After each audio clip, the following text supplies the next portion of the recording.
السلام علیکم، میں ہوں حفیظ اللہ گیلانی۔ تاریخ برصغیر ہند و پاک کی اگلی قسط لے کر آج ہم بات کریں گے معز الدین محمد بن سام شہاب الدین محمد غوری کے بارے میں۔ غور کا علاقہ غزنی اور ہرات کے درمیان واقع ہے۔ 1009 عیسوی میں سلطان محمود غزنوی نے یہاں محمد بن سور کو شکست دی تھی، جس کا بدلہ لینے کے لیے 1155 عیسوی میں سلطان علاء الدین حسین نے غزنی پر حملہ کیا۔ اس نے غزنی شہر کو تباہ کیا اور آل سبکتگین کی قبریں بھی اس نے اکھیڑ پھینکی اور ان کی ہڈیوں تک کو جلا ڈالا۔ سلطان علاء الدین حسین کے بعد سیف الدین اور اس کے بعد غیاث الدین نے ایک بار پھر غزنی کو فتح کیا اور یہاں اپنے بھائی سلطان محمد شہاب الدین غوری کو یہاں کا حاکم بنایا۔ شہاب الدین غوری ایک بذات خود مہم جو قسم کا انسان تھا۔ جب اس نے غزنی کی سلطنت سنبھالی تو اس کے دل میں بھی وہی خیالات پیدا ہوئے جو اس سے پہلے سلطان محمود غزنوی کے دل میں تھے۔ اس کے دل میں ایک تو وہی اسلامی جذبہ کار فرما تھا جس کے تحت اس نے ہندوستان پر حملہ کرنے کی ٹھانی۔ دوسری بات یہ تھی کہ یہ پنجاب کو غزنی کا حصہ تصور کرتا تھا اور اس کا خیال تھا جس طرح سلطان محمود غزنوی کے دور میں پنجاب غزنی کے قبضے میں تھا، تو یہ علاقہ مجھے ایک بار پھر فتح کر کے غزنی کی حکومت میں شامل کرنا چاہیے۔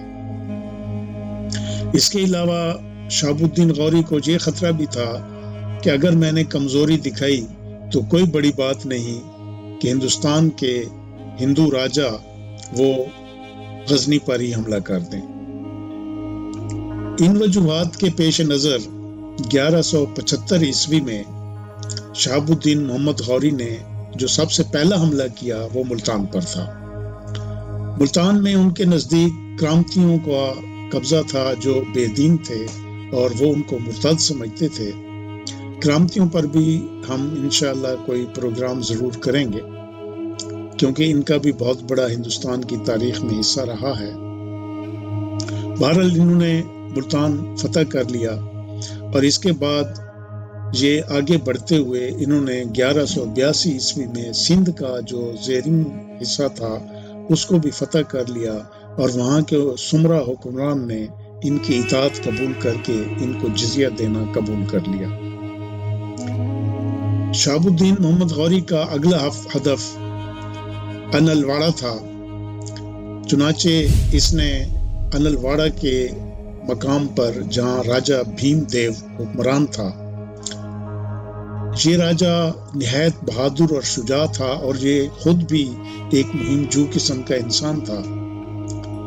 انلواڑہ میں ایک نہایت شدید لڑائی ہوئی لیکن شہاب الدین محمد غوری کے فوج کے قدم اکھڑ گئے، ان کو شکست ہوئی اور شہاب الدین محمد غوری بہت مشکل سے اپنی جان بچا کر چند سو سپاہیوں کے ساتھ واپس غزنی کی طرف لوٹا۔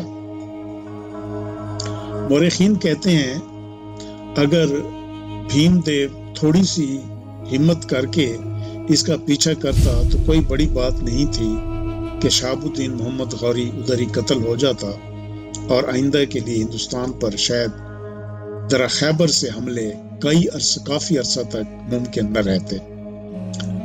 اور تمام مورخین اس بات پر حیران ہیں کہ یہ صرف سوائے خوش قسمتی کے اور کوئی بات نہیں تھی کہ شہاب الدین محمد غوری جان بچا کر واپس غزنی پہنچ گیا۔ 1185 عیسوی میں سلطان شہاب الدین غوری نے ایک دفعہ پھر پنجاب پر حملہ کیا اور یہاں کے ملک خسرو کو شکست دی۔ خسرو نے اس کے ساتھ سلو کر لی اور اپنا ایک بیٹا یرغمال کے طور پر اس کے حوالے کر دیا، لیکن جو ہی یہ غزنی پہنچا تو اس کو پتہ چلا کہ ملک خسرو نے ایک دفعہ پھر بغاوت کر دی ہے، چنانچہ یہ ایک دفعہ پھر واپس پلٹا۔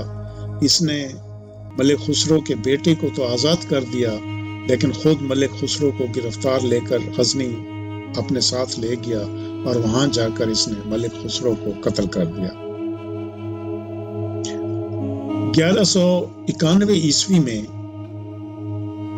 اجمیر اور دلی کے راجا پرتھوی راج چوہان، جو ایک نہایت طاقتور راجا تھا، اس پر حملہ کرنے کے لیے شہاب الدین محمد غوری غزنی سے روانہ ہوا۔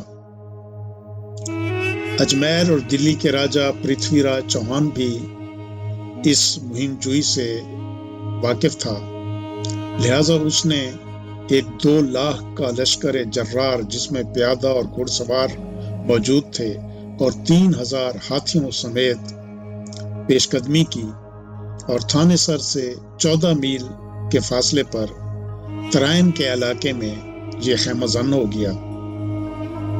شہاب الدین محمد غوری بھی اپنی فوج لے کر وہاں پہنچا۔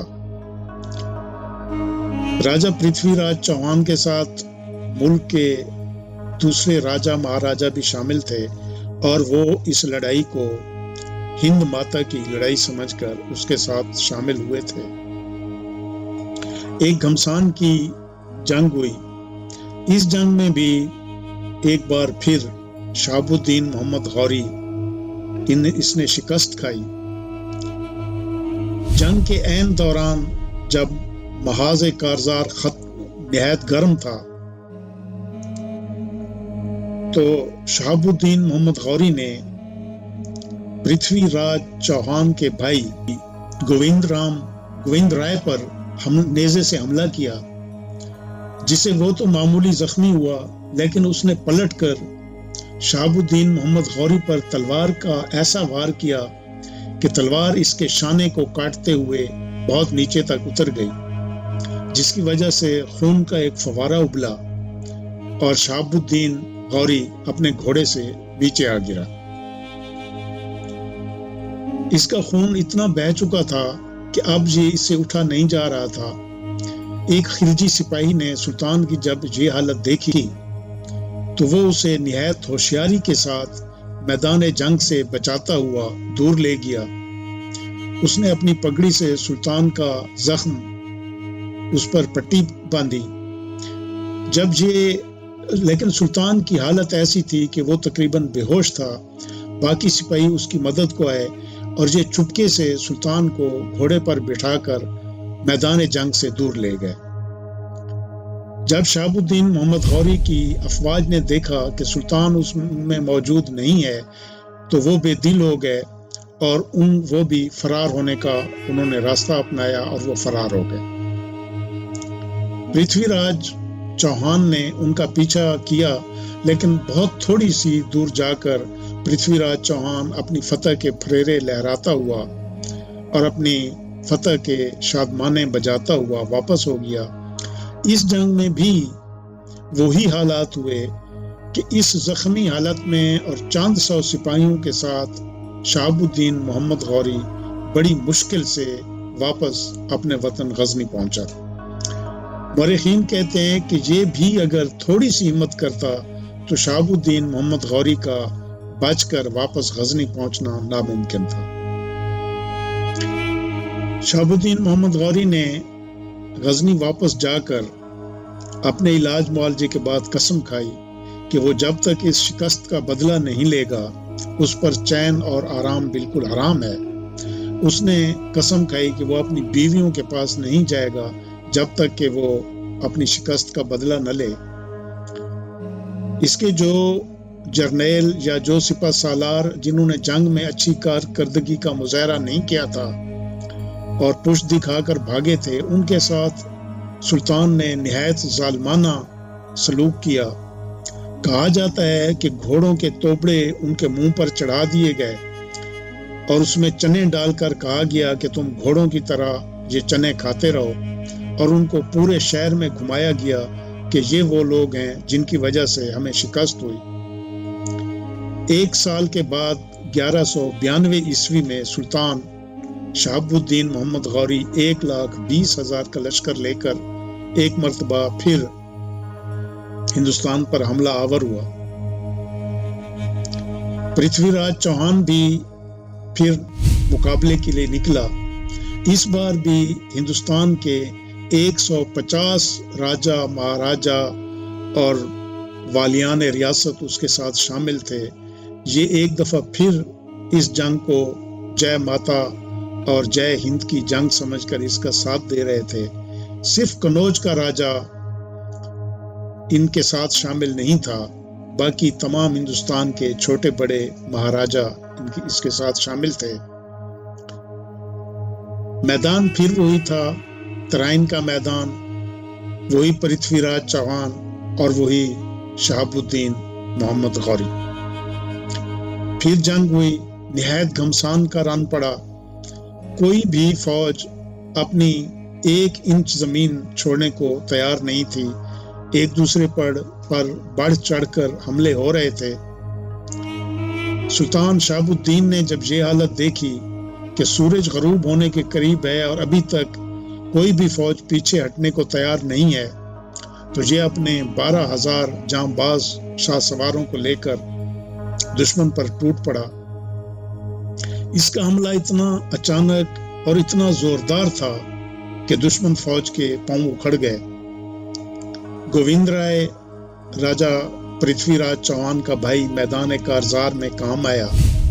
اس کے مارے جانے کے بعد خود پرتھوی راج چوہان بھی پسپا ہوا اور اس کا لشکر بھی بھاگ نکلا۔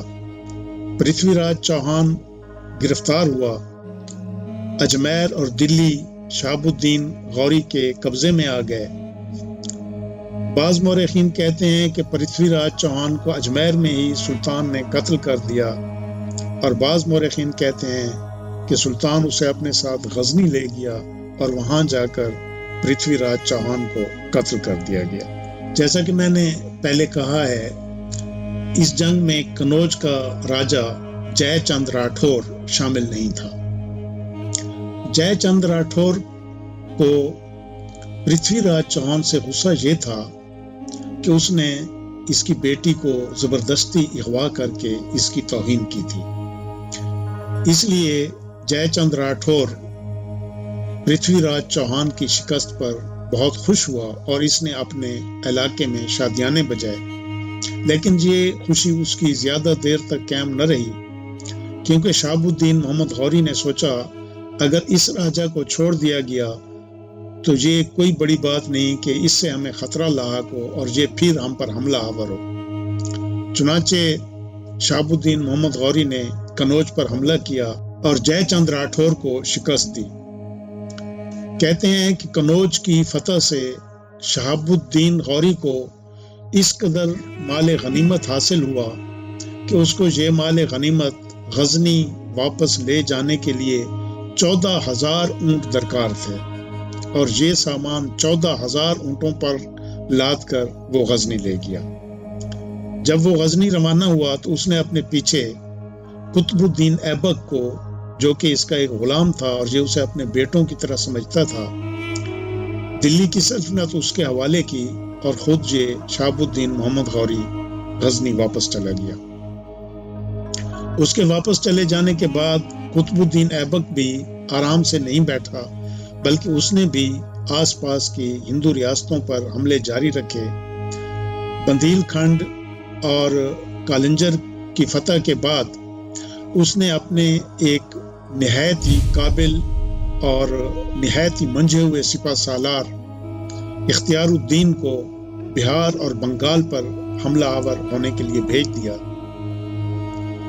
اختیار الدین نے بہار پر حملہ کیا اور وہ بہار کی حکومت حاصل کرنے میں کامیاب ہو گیا۔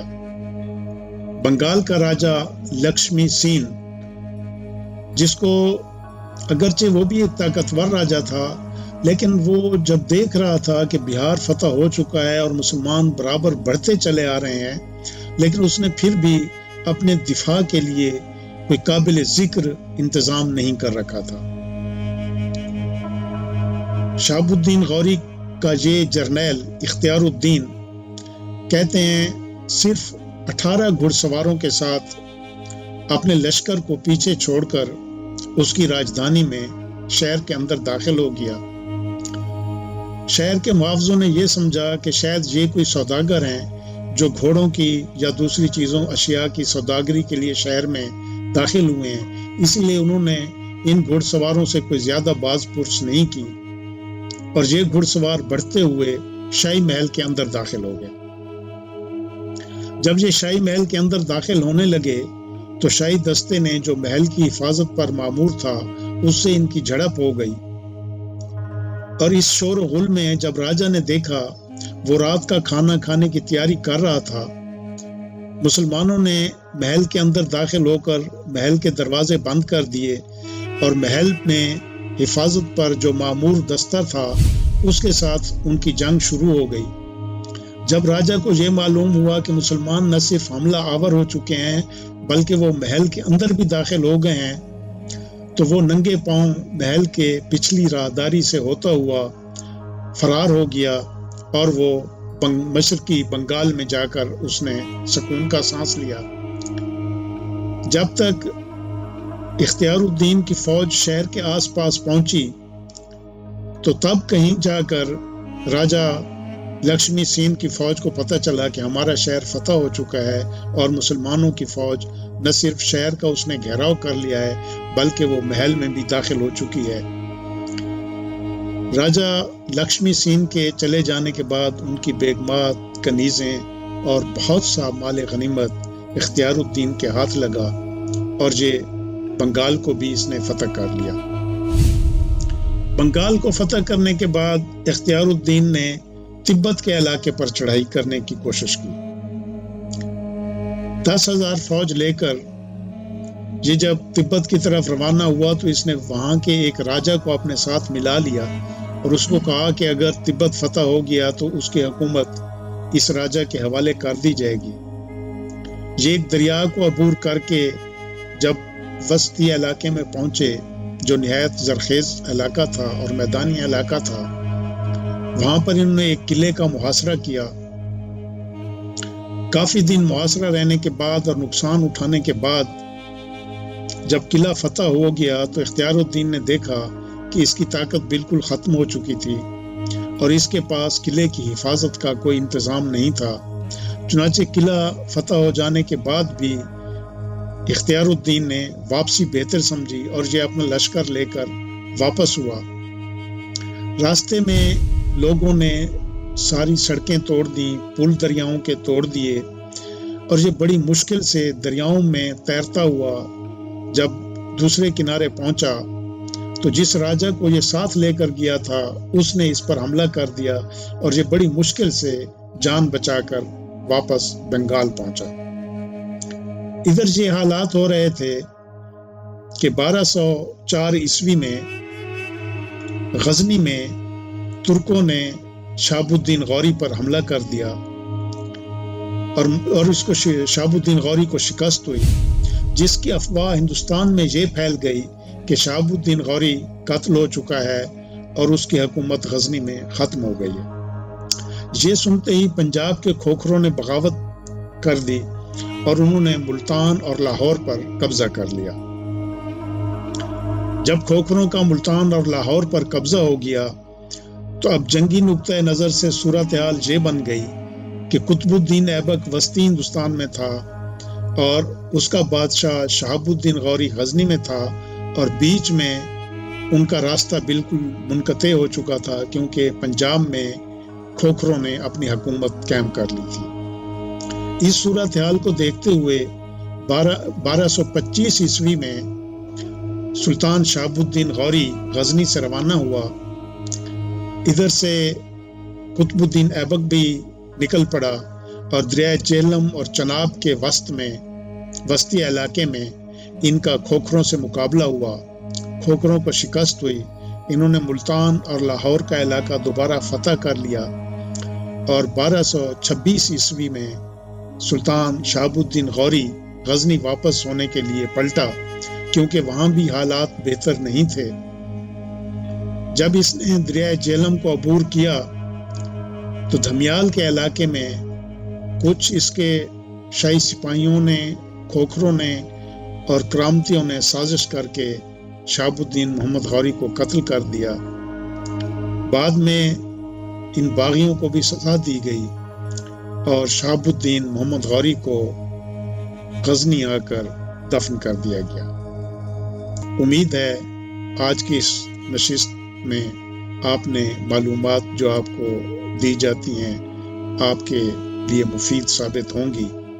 اگلی نشست تک کے لیے ہمیں اجازت دیجیے۔ خدا حافظ۔